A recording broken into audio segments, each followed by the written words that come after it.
એક વાત જરૂર યાદ રાખવી, સૌને મહાદેવની ભક્તિ મળતી નથી. શિવ મહાપડ ગ્રંથમાં ભગવાન મહર્ષિ વેદવ્યાસજીએ એમ કહ્યું, જેને પૂર્વજન્મની અંદર અઘોર તપ કર્યું હોય તેના હૃદયમાં ભગવાન મહાદેવની ભક્તિનો દીપ પ્રજ્વલિત બને છે. સૌને મહાદેવની ભક્તિ મળતી નથી. આવું ભગવાન વ્યાસજીએ શિવ મહાપડ ગ્રંથમાં કહ્યું છે. જે આ જગતની અંદર મહાદેવના ભક્ત હોય છે એનું કોઈ પૂર્વજન્મનું પુણ્ય હોય છે, અને એ પુણ્યના ફલ સ્વરૂપે એમને ભગવાન મહાદેવની ભક્તિ કરવાનો અવસર પ્રાપ્ત થાય છે. વિષ્ણુ ભગવાને પણ દેવતાઓને આ જ વાત કરી હતી, અને સ્વયં બ્રહ્માજીએ નારદજીને પણ એમ જ કહ્યું હતું, નારદ, સૌને ભગવાન મહાદેવની ભક્તિ પ્રાપ્ત થતી નથી. આ શ્લોક શિવ મહાપડ ગ્રંથનો છે, ભગવાન મહર્ષિ વ્યાસજીની રચના છે. એમ કહે છે કે સૌને મહાદેવની ભક્તિ કરવાનો અવસર નથી મળતો, અને જે કોઈ મહાદેવની ભક્તિ કરે છે તે જીવંત એ મુક્ત આત્મા છે. મુક્તિ માટે કોઈ સાધના કે ઉપાસના, કોઈ અનુષ્ઠાન તેમનાથી થઈ શકે ન થઈ શકે કોઈ વાંધો નથી, પણ મહાદેવની જે ભક્તિ કરે છે એ મુક્તિનો અધિકારી છે. અને દરેક જીવ મુક્તિ માટે ઝંખના કરે છે. ક્યાં સુધી બંધનમાં જીવ જીવે, તેથી હર જીવ માટે મુક્તિ આવશ્યક છે. મુક્તિનો અર્થ કોઈ બંધન નથી થતું. ઘણા લોકો એવું સમજે કે મુક્તિ એટલે પછી જન્મ જ ન થાય ને પછી તો નિષ્ક્રિય રહીને ભગવાનના લોકમાં આમ નામ પડ્યું જ રહેવાનું. એવો અર્થ મુક્તિનો શિવ મહાપડ ગ્રંથમાં નથી કર્યો. મુક્તિનો અર્થ શિવ મહાપડ ગ્રંથમાં ભગવાન વિષ્ણુજીએ દેવતાઓને એમ કહ્યું કે દેવતાઓ સાંભળો, મુક્તિ એટલે સ્વતંત્રતા. એ જીવ દેવલોકમાં પણ રહી શકે, દેવી લોકમાં રહી શકે, વિષ્ણુ લોકમાં રહી શકે, બ્રહ્મલોકમાં રહી શકે, ઇન્દ્રલોકમાં રહી શકે, સૂરલોકમાં રહી શકે, સ્વર્ગલોકમાં રહી શકે. એ જીવ જો ધારે તો એ જન્મ પણ લઈ શકે છે, કારણ કે મુક્ત છે, એ કોઈના બંધનમાં નથી. તેથી ઘણા માણસો એવું સમજે કે મુક્તિ એટલે બસ પછી તો જન્મ થાય જ નહીં ને પછી તો બસ ત્યાં ત્યાં ભગવાનના લોકમાં રહેવાનું ને કાંઈ કામ ધંધો કરવાનું ને આમ નામ નિષ્ક્રિય રહેવાનું. ભગવાન વિષ્ણુજીએ શિવ મહાપડ ગ્રંથની અંદર મુક્ત આત્માના લક્ષણોનું વર્ણન કર્યું છે. મુક્ત આત્માનું પહેલું લક્ષણ કયું હતું? એ જન્મ લે તો એનું પહેલું લક્ષણ છે એ સ્વયંભૂ મહાદેવનો ભક્ત હોય છે. એને કોઈ કહ્યું ન હોય કે તું મહાદેવની ભક્તિ કર, કોઈ જગ્યાએથી પ્રેરણા ન લીધી હોય, તેને આપોઆપ સ્વયંભૂ મહાદેવના ભક્ત જે હોય છે એ ખરેખર શિવ મહાપડ ગ્રંથના આધારે એ મુક્ત આત્મા છે. આપના ઘરમાં જ્યારે આવું કોઈ બાળક જન્મે તો તમારે સમજી લેવું કે આ બાળક કોઈ સામાન્ય બાળક નથી, આ બાળક મુક્ત આત્મા છે. એવા અનેક બાળકોને મેં પણ જોયા છે જે સ્વયંભૂ મહાદેવના ભક્ત હોય છે. અનેક દીકરીઓને પણ જોઈ છે જે સ્વયંભૂ મહાદેવની ભક્ત હોય છે. એ સમજી લેવું જોઈએ કે એ જીવાત્મા મુક્ત આત્મા છે, અને મુક્ત આત્માઓ એ સ્વયંભૂ મહાદેવના ભક્ત હોય છે. તેથી શિવ ભક્તિ મળવી એ જીવનનું બહુ જ મોટું પુણ્ય છે. તેથી ભગવાન વ્યાસ કહે છે અનંત જન્મમાં જેને ઘોર તપ કર્યું, સામાન્ય તપ નહીં, આ ભગવાન બોલે છે. અનંત જન્મ ઘોરમ યદિ તપ્તમ તપસ્તદા. પૂર્વ જન્મની અંદર જેમને અઘોર તપસ્યા કરી છે એમને ભગવાન મહાદેવની અવિચલ ભક્તિ મળે. આપણને ભક્તિ મળે, પણ આપણી ભક્તિ કેવી? વિચલિત ભક્તિ. આપણે ઘણી વારમાં આપણી ભક્તિના રંગને બદલી નાખતા હોય છે, ને માણસ પોતાના જીવનમાં કેટલા રંગ બદલે એનું કંઈ નક્કી જ નહીં. એવી ભક્તિ નહીં કે આપણે આ મહાદેવની કથા સાંભળી તો કે મહાદેવની ભક્તિ છે, હવે બીજી કોઈ કથા સાંભળે તો મહાદેવની ભક્તિ છોડીને ત્યાં લાગી પડે. એવી ભક્તિ નહીં, અવિચલ ભક્તિ. મહાદેવજી જ્યારે પ્રભુ શ્રી રામને મળ્યા હતા ત્યારે મહાદેવજી કહ્યું ભગવાન પ્રભુ રામ માગો તમે, તો ભગવાન રામજી એવું જ કહ્યું કે મને અવિચલ ભક્તિ આપો, મારી ભક્તિ કોઈ દિવસ વિચલિત ન બને. ભગવાન કૃષ્ણજીને મળ્યા મહાદેવજી તો ભગવાન દ્વારકાધીશ કૃષ્ણજીએ મહાદેવ પાસે એવું જ માગ્યું કે મને અવિચલ ભક્તિ મળે, વિચલિત ભક્તિ નહીં. લગભગ આપણા સૌની ભક્તિ એવી હોય છે આપણી ભક્તિ વિચલિત ભક્તિ હોય છે. આપણે ભક્તિ માર્ગમાં ભ્રમિત થયેલા હોય છે. સ્થિર ભક્તિ, ભગવાન રામે પણ મહાદેવ પાસે સ્થિર ભક્તિ માગી. દ્વારકાધીશ કૃષ્ણ ભગવાને પણ મહાદેવ પાસે સ્થિર ભક્તિ માગી. તેથી અવિચલ ભક્તિ મને જોઈએ છે. આપણે જો યાદ હોય તો આપણે રોજ 12 જ્યોતિર્લિંગની આરતીમાં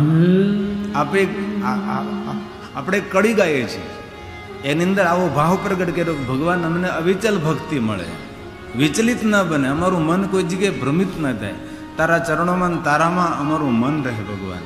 આવી આપણે 12 જ્યોતિર્લિંગની આરતી ગાઈએ ને એમાં એક પંક્તિ આવે છે, નવમા ભીમા શંકર ભક્તિ અવિચલ આપો. આ ભીમાશંકર મહાદેવને પ્રાર્થના કરે છે, જે મહારાષ્ટ્રની ધરા પર ભીમાશંકર 2 જગ્યાએ દેખાડ્યું છે. એક તો કામરૂ દેશમાં ભીમાશંકર મહાદેવ છે, આસામ જેને કહીએ આપણે. બીજું ભીમાશંકર સહાદ્રી પર્વત પર છે, અને ત્યાં પણ 2 ભીમાશંકર છે. એક ગુપ્ત ભીમાશંકર છે અને એક આપણું જ્યોતિર્લિંગ ભીમાશંકર છે. ભીમાશંકરનું બીજું નામ છે મોટનાથ મહાદેવ, મોટેશ્વર મહાદેવ. આપણા ભીમનાથ મહાદેવનું જ્યોતિર્લિંગનું બીજું નામ છે મોટેશ્વર મહાદેવ. ઘણા સમયથી મારી ઈચ્છા હતી કે ભીમાશંકર જ્યોતિર્લિંગની કથા બાકી રહેતી હતી, કારણ કે ત્યાં પરમિશન મળતી હતી. કારણ એવું હતું કે ફોરેસ્ટના અંડરમાં હતું, તેથી કોઈને મંદિરની આજુબાજુમાં કથા કરવા માટે સહમતિ નહીં મળતી હતી.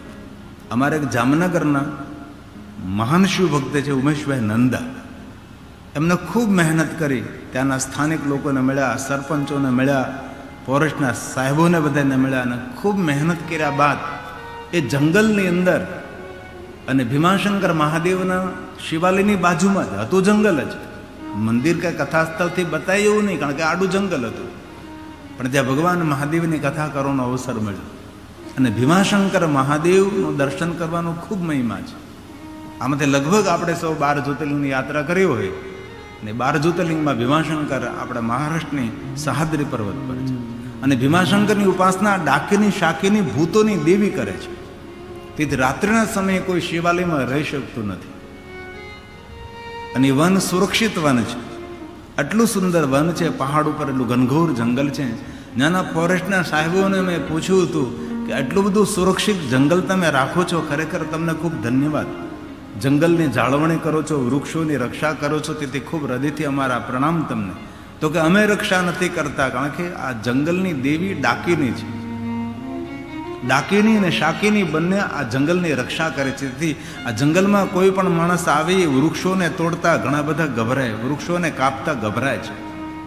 તેથી આ જંગલ આખું સુરક્ષિત અને સલામત છે. એ ડાકીની વન કહેવાય. સહાદ્રી પર્વત પર ડાકીની વન છે. ત્યાં ભીમાશંકર મહાદેવજી બિરાજે છે. યુગ પ્રાચીન મહાદેવજી, યુગ પ્રાચીન. શિવજીના ભગવાન મહાદેવના સ્થાનો યુગ પ્રાચીન હોય, યુગ પ્રાચીન નહીં, કલ્પ પ્રાચીન પણ હોઈ શકે છે. અને આપણે આપણા જીવનને કઈ રીતે ઢાળી દીધું, મહાદેવને છોડીને આપણે ક્યાં ક્યાં ભટકી ગયા, ક્યાં ક્યાં ગયા, શું શું જીવનમાં કર્યું. અને બહુ હૃદયથી સાધુ તરીકે કહું છું, ભૂલથી પણ કોઈ દી મહાદેવને છોડવાની. આપણા હૃદયમાં નિરંતર મહાદેવની ભક્તિનો દીપ પ્રજ્વલિત રહે. તેથી આપણે રોજ આરતીમાં ગાઈએ, ભીમાશંકર મહાદેવને કહીએ, તમને કેવી ભક્તિ મળે? અવિચલ ભક્તિ મળે. નવમા ભીમા શંકર ભક્તિ અવિચલ રાખો, શિવ ભક્તિ અવિચલ રાખો. દશમા શિવ રામેશ્વર, દશમા શિવ રામેશ્વર, સેતુ બંધ સાધ્યા. ઓમ હર હર હર મહાદેવ, ઓમ હર હર હર મહાદેવ. તમારા કુળમાં, તમારા ઘરમાં કોઈ સ્વયંભૂ મહાદેવના ભક્ત હોય તો તમારે સમજી લેવું જોઈએ કે આપણા કુળનો ઉદ્ધાર કરવા માટે આ જીવે જન્મ લીધો છે. આ ભગવાન વિષ્ણુજીના મધુર વાક્યો છે કે દેવતાઓ મુક્ત આત્માને કઈ રીતે તમે ઓળખી શકો એનો જન્મ થાય. તો દેવતાઓએ કહ્યું કે ભગવાન શ્રી હરિ વિષ્ણુજી આપ જ વર્ણન કરો જ્યારે વિષ્ણુ ભગવાને દેવતાઓને કહ્યું કે સ્વયંભૂ જ્યારે મહાદેવનો ભક્ત કોઈ બાળક જન્મે છે ત્યારે સમજી લેવું જોઈએ એ મુક્ત આત્માએ જન્મ લીધો છે અને કુળનો ઉદ્ધાર કરવા માટે આવ્યો છે. તેથી સૌને મહાદેવની ભક્તિ મળતી નથી એવું ભગવાન વ્યાસજી શિવ મહાપણા ગ્રંથમાં કહ્યું છે.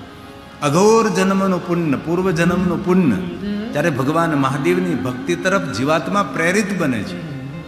આમ નામ સૌને ભગવાન મહાદેવની ભક્તિ ન મળે. આ ભગવાન બોલ્યા છે, અનંત જન્મ વિઘોરમ યદિ તપ્તમ તપસ્તદા ત્વયિ ભક્તિર મહાદેવો ભવિતાયન પાયિની ભવિતાયન પાયિની. ત્યારે તમને ભગવાન મહાદેવની ભક્તિ મળે છે. એક એક શ્લોક શિવ મહાપણા ગ્રંથના પુણ્ય આપનારા છે. આવા ભગવાન મહાદેવજી ઉદાર છે. તેથી સૌએ ભગવાન મહાદેવની ભક્તિ કરવી જોઈએ. નારદજીએ ભગવાન વિષ્ણુનો અનાદર કર્યો, મહાદેવના ગણોને શ્રાપ આપ્યો. ત્યાં નારદને શું મળ્યું? સંતાપ મળ્યો, ઉદ્વેગ મળ્યો. તો નારદજીએ ભગવાન વિષ્ણુજીને હાથ જોડીને કહ્યું કે ભગવાન વિષ્ણુજી, મને સંતાપ થવા લાગ્યો છે. બીજાનો અનાદર કરીએ, અપમાન કરીએ, બીજાની નિંદા કરીએ, કોઈને શ્રાપ દઈએ તો એના બદલામાં આપણને શું મળે? તો કે સંતાપ મળે, ઉદ્વેગ મળે, ભય મળે, અશાંતિ પ્રાપ્ત થાય. તેથી નારદજીની માનસિકતા એ ડામાડોળ થઈ ગઈ.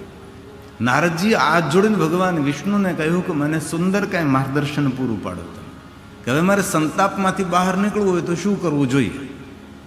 ત્યારે ભગવાન વિષ્ણુજી નારદજીને કહે છે કે હું તમને સુંદર 3 માર્ગો દેખાડું છું, જેનું દર્શન આપણે કાલ કર્યું હતું.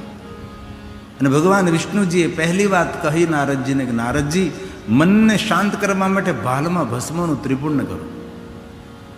ભલે આપણે બહાર નીકળતા હોય, વ્યવસાય માટે જતા હોય, ઓફિસમાં જતા હોય, ત્યારે ભસ્મનું ત્રિપુર્ણ ન કરો, કાંઈ વાંધો નહીં. આપણા માણસોને શરમ આવે. શા માટે ભાઈ? પહેલાં વિધર્મી લોકો દાઢી રાખે, મૂછ નથી રાખતા, કેટલા ખરાબ દેખાય છે. છતાં એ લોકોને શરમ નથી આવતી તેના ધર્મનું અનુસરણ કરવાની. આપણને ભાલમાં તિલક કરતા, આપણને ભાલમાં ચાંદલો કરતા, આપણને ભાલમાં આપણા ભગવાનનું ચિહ્ન ધારણ કરતા આપણને ખબર નહીં શા માટે. તે પહેલે દિવસે પણ કહ્યું હતું કે હંમેશા કપાળમાં ચાંદલો કરવો. બહેનો તો ચાંદલો કરતી હોય, ભલે પ્લાસ્ટિકનો તો પ્લાસ્ટિકનો, પણ કરે તો છે.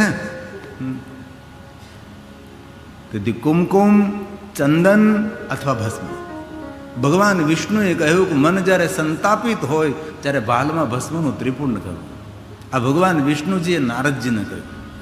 અને બીજી વાત ભગવાન વિષ્ણુજીએ નારદને કહી કે તમારે પંચાક્ષર મંત્રનો જાપ કરો. જે આદિ મંત્ર છે, મૂળ મંત્ર છે, મહામંત્ર છે, શ્રેષ્ઠ મંત્ર છે, સર્વોપરી મંત્ર છે. મંત્રનો પણ મંત્ર છે, દરેક મંત્રનું જન્મસ્થાન છે. દુનિયામાં ઓમ નમઃ શિવાય મંત્રથી કોઈ મહાન મંત્ર નથી અને મહાદેવથી કોઈ મોટા દેવ નથી.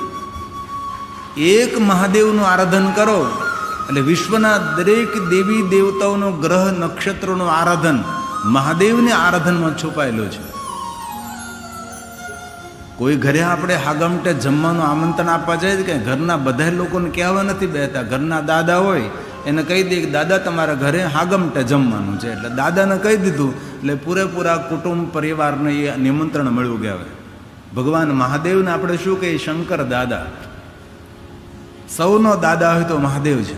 તેથી મહાદેવનું આરાધન, મહાદેવની ઉપાસના જેમને કરી લીધી તેને સમજેલું દરેક વિશ્વના દેવતાઓનું આરાધન તેને પ્રેમપૂર્વક કરી લીધું છે. તેથી ભગવાન વિષ્ણુજીએ નારદજીને એમને કહ્યું તમે મારા મંત્રનો જાપ કરો, તમે ઓમ નમઃ શિવાય મંત્રનો જાપ કરો, તમારું સર્વ રીતે મંગલ થશે. અને દરેક કામના, મનોકામના પૂર્ણ કરનારો આ મંત્ર છે. અને ભૂલથી પણ એવું ન સમજવું કે ઓમ નમઃ શિવાય મંત્ર સામાન્ય મંત્ર છે. મહાદેવને જે સામાન્ય દેવ તરીકે જુએ, ઓમ નમઃ શિવાય મંત્રને જે સામાન્ય મંત્ર તરીકે જુએ છે તેના પુણ્યનો ક્ષય થાય. તેથી કોઈ દિવસ ભૂલથી પણ આવી ભૂલ ન કરવી. આટલો મહાન મંત્ર ઓમ નમઃ શિવાય છે. બધી જ કામનાઓની પૂર્તિ કરનારો મહામંત્ર છે. આપણે 9 દિવસ ઉપર ઓમ નમઃ શિવાય મંત્ર ઉપર પણ બોલી શકીએ એટલું ભગવાને વ્યાસજીએ શિવ મહાપરા ગ્રંથમાં આ મંત્રનો મહિમા ગાયો છે અને વિશ્વના દરેક દેવતાઓ આ મંત્રનો જાપ કરે છે. ભગવાન મહર્ષિ વેદવ્યાસજી પણ આ મંત્રનો જાપ કરે છે. અને ભગવાન વિષ્ણુજીએ ત્રીજી વાત કહી નારદજીને કે નારદજી આપ રુદ્રાક્ષને ધારણ કરો.